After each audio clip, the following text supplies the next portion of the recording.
Kamusta pong muli mga kababayan? Nagbabalik po muli ang inyong katambay, si Katambay Manong po. Sana po nasa mabuti po tayong kalagayan lahat mga kababayan. Ito po, samahan niyo po ako magkukomento po ang inyong lingkod. Bago po tayo magumpisa, magandang araw po muna, tanghali, hapon, gabi, madaling araw po sa atin lahat. Saan man sulok ng bansa o mundo tayo naroon, naway maingatan po tayo mga kababayan. Ito po, umpisahan na po natin, komentuhan. Ito pong laganap, putok na putok po sa mainstream media. At syempre po, pati po sa social media, ay nilalait na rin po at hinahamak na po ang pagkatao po ni dating Army, ni ex-Army Captain Dado, mga katambay. Ito po.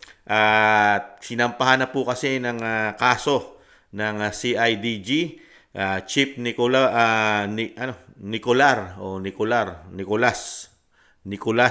Torre, mga katambay. Si General Torres. Nicolas po pala ang first name nun, si Torre. Nag-file po ng kaso na inciting to sedition, mga katambay.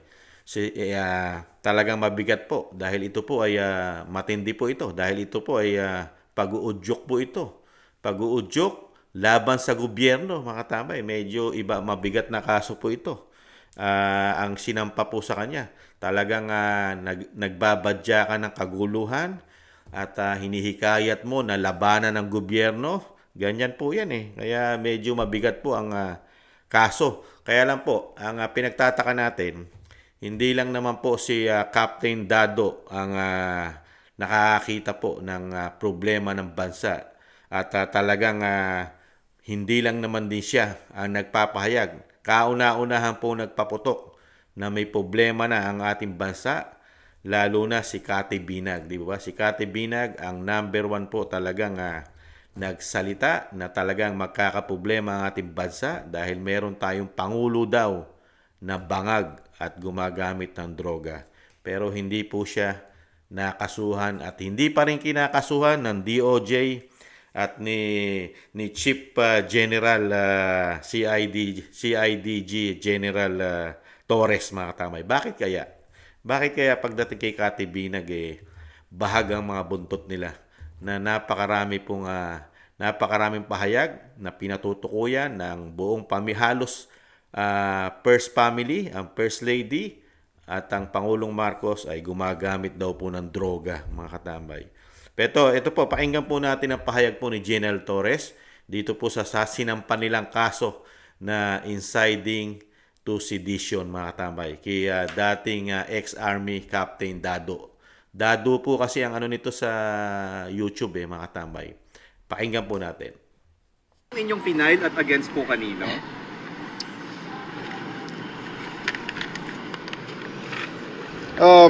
Today I filed a case of inciting to sedition in relation to the cybercrime law Versus kanino po? versus kay Clemente Enrique alias Captain Dado, more popularly known as Captain Dado.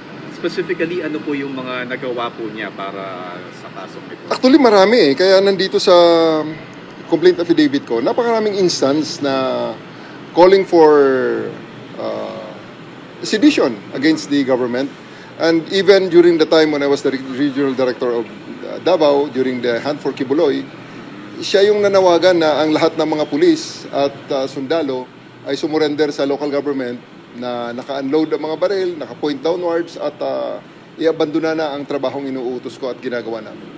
Inciting to sedition, si Presidente po ba ay binabanggit niya at kasama po dyan? Kasama sa kanyang mga binabanggit at pinabababa at gusto niyang pabagsakin ng gobyerno. So, in a democracy, lahat naman may karapatan na mag-express ng kanilang mga hinaing. That's the beauty of democracy.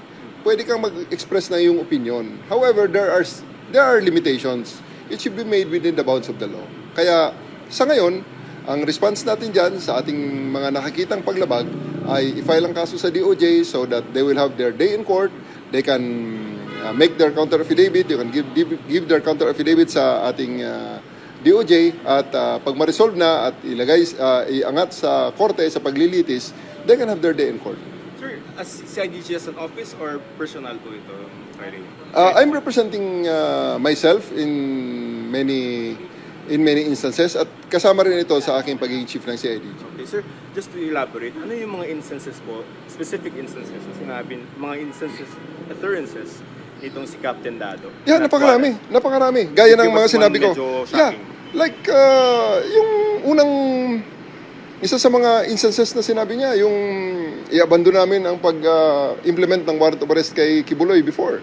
At ngayon naman, he is calling for the armed forces and the PNP to abandon this government and topple it, to withdraw the support, which is foul naman yan. Hindi naman yan tama. So, yung identity ng tao, have you identified where he is?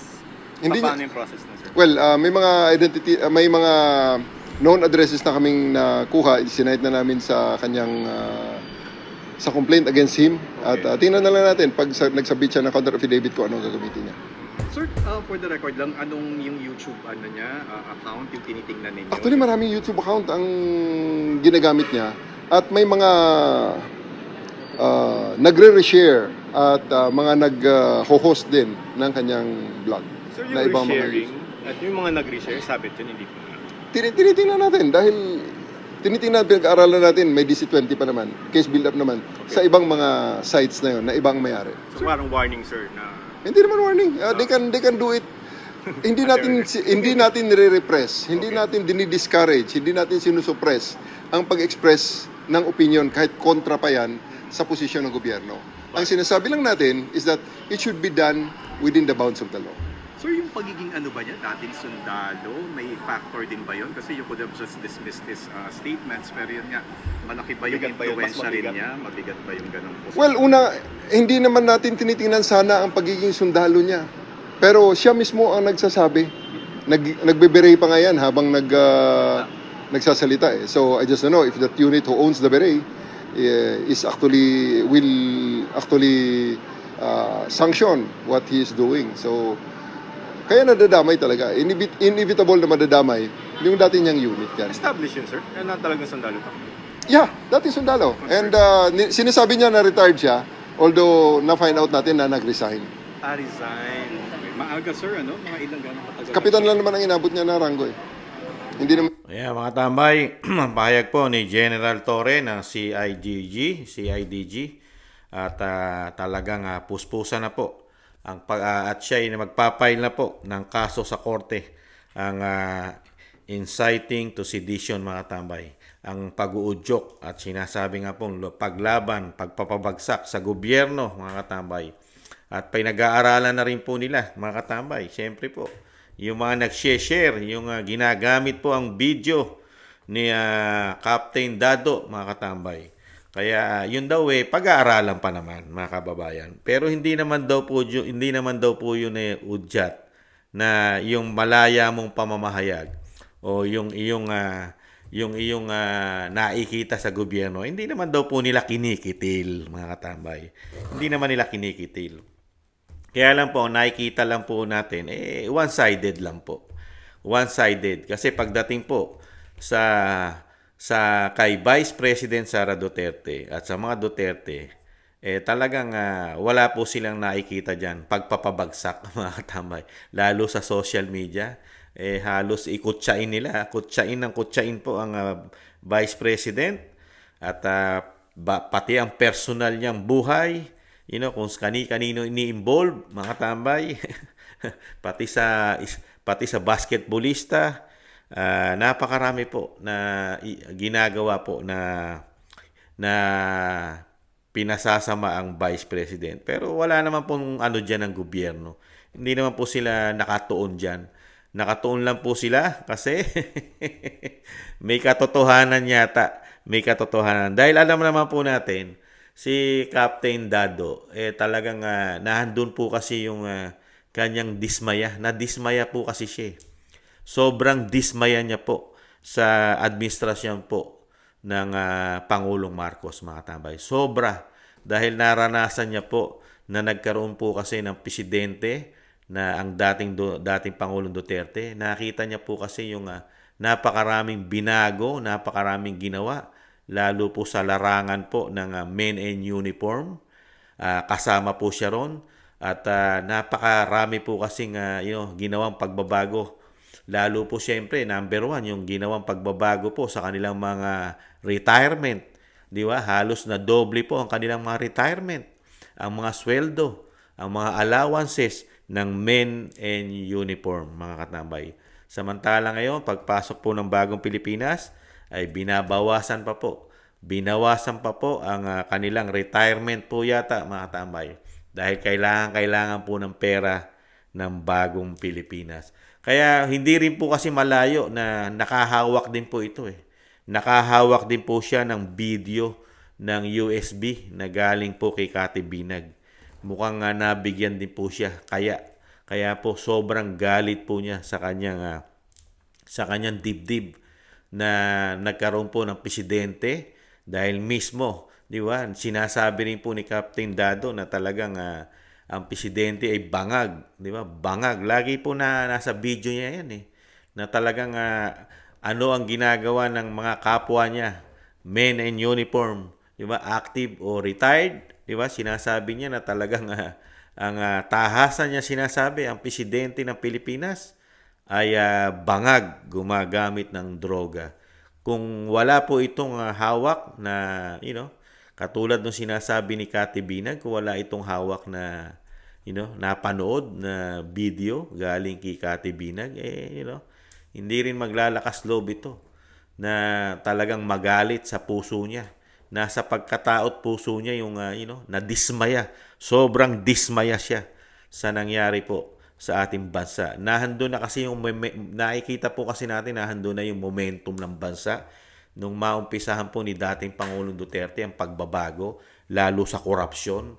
Di ba? Nakita naman po natin yun eh. Yung mga korupsyon, lahat po na nagkaproblema, lalo po sa nananamantala sa ating bansa, lalo sa mga paglabag, lalo sa mga taxes ng mayaman, yung mga tax, mga hindi nila binabayaran, ginugulangan nila ang gobyerno, napakalaki ng pagkakautang nila sa gobyerno, lalo sa buwis. Di ba? Nasampulan, marami pong nasampulan ang dating Pangulong Duterte na itinama niya. Pero pagdating po ngayon sa bagong Pilipinas, ay nabago na po lahat. Lahat po ng ginawa ni dating Pangulong Duterte ay mas nakita ni Captain Dado na mas lumala pa yata, lalo po pagdating sa korupsyon, mga katambay. At yung mga sinusuka, yung mga sinuka na ng pamahalaan, sinuka na ng taong bayan, di ba? Ay nagsibalikan pong muli sa panahon po ng bagong Pilipinas, mga katambay. Yung mga sinusuka na. At yung mga nagkaroon po ng kaso, involvement sa droga, mga katambay. At bigla, mga nakalaya na lahat, mga katambay. Nakalaya na yata lahat. May tumatakbo pa ngayon, congressman, may tumatakbong mayor. Yung mga nakakulong, involved sa droga, may mga kaso. Di ba? Napakabilis po na solusyonan ang mga kaso po nila. Kaya dito po, isa po itong warning po nila ito, mga katambay. Isa rin pong pananakot ito sa mga supporters po, lalo po sa social media ng mga Duterte, dahil nga sinampulan po nila si Captain Dado. Binigyan po nila ng inaksyonan po nila. Dahil po sabi ni General Torres, dinadaan daw po ito dahil ito raw po ay nag-umpisa pa nung panahon pa nang inaaresto nila, inuusig nila si Pastor Kibuloy, at napakarami raw po itong nilabag ayon sa kanya, paglabag sa batas, mga katambay. Dahil nga po inuudyukan niya raw po ang mga pulis, mga sundalo, mga katambay, na isuko na ang kanilang paninindigan, ang tiwala, lalong-lalo sa kanya. Dahil noong mga panahon na yon ay siya ang namumuno po sa pag-usig po sa sa Pastor Kibuloy. Ngayon po, yan po. Kaya po ito, putok na putok po ito sa social media. Kinukutya po si Captain Dado po rito. Napakarami pong pangungutya ang ginagawa nila kay Captain Dado po sa social media. Panahon po kasi nila ngayon . Sila po kasi ang may control, mga kababayan. Kontrolado po kasi nila lahat ang sitwasyon ngayon. Lalong-lalo po pagka lumalabag ka po sa panuntunan nila na talagang binabanatan mo ng binabanatan ang ang First Family, siyempre po ang gobyerno po ng bagong Pilipinas ay napakarami mong kinikritiko sa kanila at talagang gusto mo yatang tapusin na ang panunungkulan nila. Talagang puro balat sibuyas po kasi ngayon ang nakaupo sa ating gobyerno. Hindi po katulad ni dating Pangulong Duterte, di ba ba? Ang natatandaan lang ng inyong lingkod na sinampahan nila ng kaso, yung sobra-sobra na po kasi dahil nagbanta na po sa buhay ng buhay po, di ba? Meron po yatang reward pa. Nagbigay pa ng reward para lang ipapatay o papatay ang dating Pangulong Duterte noong mga panahon na yon. Nagbigay pa ng pabuya sa makakapatay. Parang ganun po ang pagkakatanda na inyong lingkod. Yun lang ang natatandaan ko. Pero sa lahat po ng kritiko niya sa dating Pangulong Duterte, wala po siyang sinampahan ng kaso. Number 1 kritiko niya nga po ay ang dating Vice President Leni Robredo, di ba? Hindi niya po sinampahan ng kaso yan. At napakarami po, halos lahat po ng mainstream media kalaban niya po. At napakarami po sa social media rin po na detractors po ng dating Pangulong Duterte. Never po siya. Never. Meron po isang nasampahan ng kaso pero individual pa ang nagkaso po sa Rappler, hindi po ang pamahalaan, di ba? Individual ang siniraan niya, sinampahan po siya ng kaso ang Rappler. Yun po ang pagkakatanda natin. Pero ang dating Pangulong Duterte, hindi kailanman ay hindi niya ginamit ang DOJ, hindi niya ginamit ang NBI, hindi niya ginamit ang kapulisan para arestuhin ang nagpapahayag ng malayang pamamahayag, mga tambay. Pero sa panahon po natin ngayon, pagka ikaw ay kritiko at nakikitang ikaw ay marami ng taga-suporta at napapaniwala, magkakaproblema ka sa bagong Pilipinas. Kaya lang po ang pinagtataka natin, mga kababayan, bakit pagdating kay Cathy Binag, wala silang yagballs? Wala silang yagballs, wala silang isinasampang kaso kay Cathy Binag. Buong mundo na ang nakaalam sa social media, lalo sa social media. Kalat na kalat sa buong mundo na addict daw po, drogista daw po, gumagamit daw po ng droga daw po ang Pangulong Marcos at kasama ang First Lady daw, ayon kay Cathy Binag. Pero wala po silang isinasampang kaso. Kahit na libel, di ba, paninira, wala man lang, di ba? Pwede na nga nila sampahan po ito ng inciting to sedition, di ba? Dahil po ito, inuudyukan din po nito ang taong bayan na mawala na po ang tiwala sa Pangulong Marcos, di ba? Na meron tayong Pangulo na drogista at gumagamit ng droga, di ba? Isang banta na rin po yun sa ating bansa na ang Pangulo ay inuudyukan mo ang taong bayan na magalit sa pamahalaan dahil meron pong durog o drug addict daw po na presidente kasama ang First Lady. Pero wala po ritong isinasampang kaso, mga katambay. Nada. Pagdating kay Cathy Binag, napakatatapang po nila, lalo po si General Torres, napakatapang po ito kay Pastor Kibuloy. Ngayon po, napakatapang niya po kay ex-Army Captain Dado, napakatapang niya po. Pero pagdating po kay Cathy Binag, wala po siyang sinasampang kaso. Napakarami pong paninira ni Cathy Binag. Napakarami niya pong pinasabog na durugista, drug addict daw po ang mag-asawa na First Lady at ang Pangulo. Gumagamit daw po ng droga ayon po kay Cathy Binag. Pero ang General Torres ay ni isa, wala man lang isinasampang kaso at walang investigasyon pagdating kay Cathy Binag. Bakit kaya, mga kababayan? Pagka kay Cathy Binag, lahat po sila, wala pong yagballs. Walang say. DOJ, NBI, PNP, di ba? Wala pati PIDEA, walang investigasyon, pati PIDEA, di ba? DILG, wala lahat no? Pati DND, di ba? Yung National Defense natin, wala rin. Pagdating kay Cathy Binag, mga kababayan, kaya dito magtataka kayo, di ba? Pagka kay Cathy Binag, wala silang imik. Bakit kaya? Totoo kaya ang sinasabi ni Cathy Binag, kaya hinahayaan lang nila na magpahayag si Kati Binag na may presidente tayong bangag, drug addict. Pero pagdating kay Captain Dado, ay matatapang sila kay Captain Dado, mga kababayan. Pero pagdating kay Kati Binag, ay ibang klase. Tahimik tayo pagdating kay Kati Binag. Ganun po ba, mga kababayan? Nagtatanong lang po si Kamanong. Kaya ito nga po, grabe oh. Meron nga po na isang ito nga putok na nga po kay kinakantsawa na nga po ni Batang Maynila Toits eh. Pakinggan natin sandali sinasabi ni Batang Maynila Toits, mga katabay.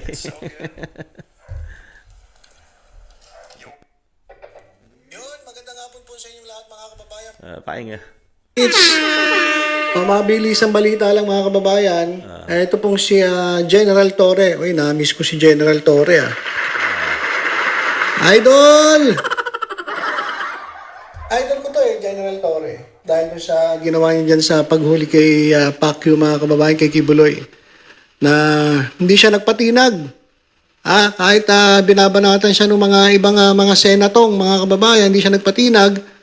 At mas inuna niya itong kanyang misyon, ang hulihin si Kibuloy. Kahit sinabihan siya nung kanyang kinaanibang reliyon na wag mong tanggapin niya ang misyon na yan. Pero hindi, mas importante kay General Torre yung iniatang sa kanyang trabaho o misyon para maglingkod sa bayan. Dapat ganon, di ba? Hindi mo, nakikialam kasi itong reliyon nila Alam niyo naman kung sino binabanggit ko, yung reliyon, na naghahanap ng kapayapaan. Kapayapaan, kalokohan. Okay mga kababayan, ito po si General Torre, pogi mo. Ayan mga kababayan, ano ba ginagawa ni General Torre dyan? Ito mga kababayan. Ito pong si PNP, CIDG, head, ay nag-file po ng sedition charges against former army captain na naging vlogger.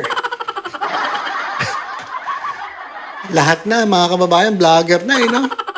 Pati ba naman, itong dating army captain, nag-vlog na. Okay lang man mag-vlog, pero kung ang vlog mo ay magbabanta ka sa buhay ng tao, kalokohan niya. Kaya alam niyo mga kababayan, kung napansin niyo, hindi ko po ginagawang content yan si Dado Hindi ko po ginagawang content. Alam niyo kasi unang kita ko pa lang dito, para si Raulo di para din ako si Raulo. Kapag pumatol ka sa si Raulo, mas si Raulo ka. Ayan mga tambay, ayaw niya raw i-content si Captain Dado dahil pag pumatol ka raw sa si Raulo, ay para din daw siya si Raulo, mga tambay. At kinutya niya rin po ang Kibuloy. Pacquiao ba? Pacquiao yata tawag niya. Kibuloy. Dahil daw po si Kibuloy ay gusto ng kapayapaan sa ating bansa. Kalukuhan daw po yung kapayapaan sa kanya. Pagdating po sa bagong Pilipinas ay kalukuhan ng kapayapaan. Di ba? Dagdag lang po natin. Ano ba sinusulong ni Kibuloy? Di ba? Tanging istasyon niya lang po. Kaisa-isang istasyon niya lang po ang umuusig, tumutuliksa sa mga terorista sa grupo po ng CPP, NPA, NDF. Tanging istasyon niya lang po. Ang gusto pong mawakasan na ang napakahabang panahon ng problema ng bansa. Di ba? Ang mga terorista, lalo po ang grupo ng NPA. Di ba? Siya lang po. Pero pagdating po rito kay Batang Maynila Toits, wala raw pong silbi. Walang silbi ang kapayapaan, mga tambay. Wala siyang pakialam sa kapayapaan, mga tambay. Hindi kaya adik ito? Hindi rin kaya adik ito, mga tambay? Si Batang Maynila Toits, hindi kaya adik? Nagtatanong lang po. Bangag din kaya ito? Ayaw ng kapayapaan? Sino kaya ang Pilipino ayaw ng kapayapaan maliban sa kanya? Di ba? Yan po mga kababayan, yan po nakakalungkot na pinarinig lang po natin talagang sa social media po, lalo po sa mga hindi po bayarang vlogger, ay talagang pong pinagkakaguluhan na po nila si Captain Dado at talagang binabastos na po at hinahamak din po ang kapitan mga katambay. Ganun po talaga. Sana po malagpasan po at malusutan ni Captain Dado ang ginagawa po ngayon sa kanya ng gobyerno. Nakatutok po siya kanya ngayon, ang gobyerno po ng ating bansa. Dahil nga po, yan po. Sino naman kaya ang isusunod nila, mga kababayan? Inumpisahan na po nila yan. Marami na po yan. Sila Banat Bay, may mga kaso na po yan. Di ba? Sila Attorney Trixie, may mga kaso na po yan eh. Si Attorney Glenn Chong. Ang hindi na lang po nila kinakasuhan, si Attorney Vic. Si Attorney Vic Rodriguez na may hawak din po ng mga ebidensya, mga katambay. At lalong-lalo po si Cathy Binag na kinatatakutan po nilang lahat yata, mga kababayan. Yan po, mga katambay. Ingat-ingat po tayo. Talagang nagkaroon po tayo ng gobyerno na talagang magkakaroon ka ng depression, mga katambay, pagka talagang natuklasan mo ang nangyayari sa ating bansa, lalong-lalo na kung may hawak ka pa ng USB at mapapanood mo pa ang kaganapan po, ang ginagawa po yata nila ng mga bisyo, talagang sasama ang loob mo. Katulad yata ni Captain Dado, mga katambay, na talagang bumuhos po ang kanyang galit at talagang sa nangyayari sa ating bansa. Dahil si Captain Dado po ay isang makabayan. Makabayan po kasi si Captain Dado eh. Mapagmahal po siya sa bayan. Ayaw niya po ang bayan natin ay inaapi at inaabuso po ng mga politiko. Mga politiko at nakita niya po na talagang hindi tamang politiko yata sa nakita niya ang nanunungkulan po sa ating bansa. Kaya po bumuhos ang kanyang sama ng loob. Kaya lang, ang nangyari po, ito po ang naging kapalit laban sa kanya, mga kababayan. Laban na sa kanya ang gobyerno. Sana po matulungan po din siya ng mga sumusuporta po, lalo po sa pagbabago sa ating bansa at sa kabutihan. Meron naman po tutulong dyan kay Captain Dado, mga kababayan. Hindi naman po mawawala. At malalagpasan din po niya yan. Dahil si Captain Dado po ay para po siya sa katotohanan at para po siya sa bayan, mga katambay. Siya po ay para sa bayan, makabayan po siya. Hindi po katulad ng mga vlogger, iniinsulto pa siya, mga katambay. Iniinsulto pa siya ng Batang Maynila Toits kasama si Pastor Kibuloy. Iniinsulto niya pa. Muli po, maraming salamat po sa gusto po ng ating Tambayang Makabayan sa YouTube at TikTok. Ganon din po sa mga nagla-like, share, subscribe, and comment. Ingatan nawa po, mga katambay. Muli po, maraming salamat. Paalam. Bye-bye.